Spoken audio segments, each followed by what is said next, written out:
আওয়ামী লীগের রাজনীতি এবং আওয়ামী লীগের রক্তে কখনো তাদের ডিএনএতে কোনোদিন গণতন্ত্র ছিল না। নির্বাচন আমরা চাই, জনগণ চায়, সারা বাংলাদেশ চায়, সারা পৃথিবী চায়। এখানে কর্মসূচির কোনো বিষয় নেই।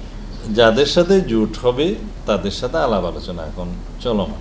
যে বিচারিক প্রক্রিয়ার মধ্য দিয়ে আওয়ামী লীগের রাজনৈতিক ভাগ্য নির্ধারণ হবে, আদালতেই নির্ধারণ করবে আওয়ামী লীগ দেশে রাজনীতি করতে পারবে কিনা। কারণ যারা হাজার হাজার মানুষকে হত্যা করেছে, দীর্ঘ 16-17 বছর ফেসিবাদী শাসন ব্যবস্থা কায়েম রেখেছিল, এবং যারা গুম খুন হত্যাসহ অসংখ্য মানবতা বিরোধী অপরাধে জড়িত ছিল, যারা বাংলাদেশের গণতন্ত্রকে বিনাশ করেছে সাংবিধানিকভাবে এবং রাজনৈতিক চর্চার মধ্য দিয়ে, অপরাজনীতির মধ্য দিয়ে, তাদের বিচার বাংলাদেশের মানুষ চায়।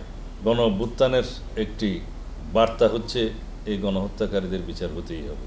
তো সুতরাং আওয়ামী লীগকে যারা পরিচালনা করছে ব্যক্তি হিসেবে, যারা সরকারে ছিল, অবৈধ হলেও তো সরকারে ছিল, তখনকার প্রধানমন্ত্রী শেখ হাসিনা সহ অন্যান্য মন্ত্রী, এমপি এবং তার দোসরদের ব্যক্তিগতভাবে তাদের অপরাধের জন্য আইসিটি কোর্টে মামলা দায়ের হয়েছে অনেকের বিরুদ্ধে, আরও অনেক হবে, কিন্তু দল হিসেবে রাজনৈতিক দলের বিরুদ্ধে এখনো পর্যন্ত মামলা দায়ের হয়নি। আওয়ামী লীগের রাজনীতি এবং আওয়ামী লীগের রক্তে কখনো গণতন্ত্রের, তাদের ডিএনএতে কোনোদিন গণতন্ত্র ছিল না। তারা সবসময় ফেসিবাদী আচরণ করেছে। আওয়ামী লীগের শাসন আমল 1971 পরবর্তীতে 1973 আমরা দেখেছি, 1974 দেখেছি, 1975-এ আওয়ামী লীগ নিজেই বিলুপ্ত হয়ে একদলীয় বাকশাল ব্যবস্থা প্রবর্তন করেছে। তারা হত্যার রাজনীতি করেছে, সন্ত্রাসের রাজনীতি করেছে, গুমের রাজনীতি করেছে।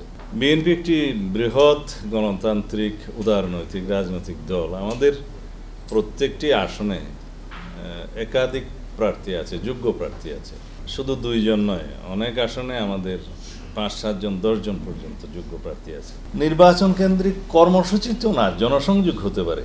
নির্বাচন আমরা চাই, জনগণ চায়, সারা বাংলাদেশ চায়, সারা পৃথিবী চায়। এখানে কর্মসূচির কোনো বিষয় নেই। এর মধ্যে একটা অংশকে আমরা ভালো প্রস্তাব মনে করেছি। কোনটা?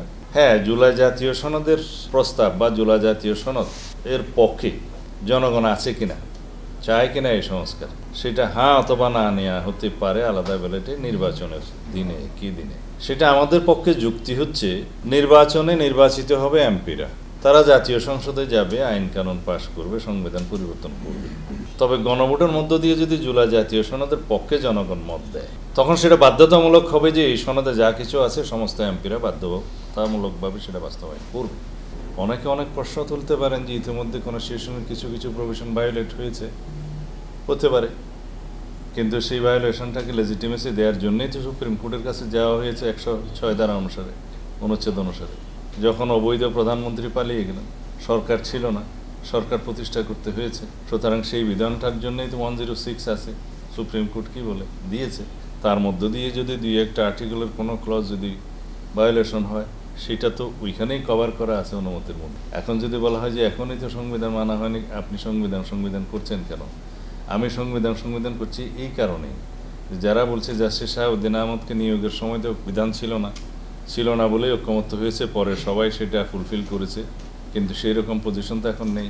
যে সমস্ত বিষয়গুলো এখনই না করলে নয়, অ্যাড্রেস না করলে নয়, সেরকম কোনো বিষয় থাকলে আবার ঐক্যমত্য হবে।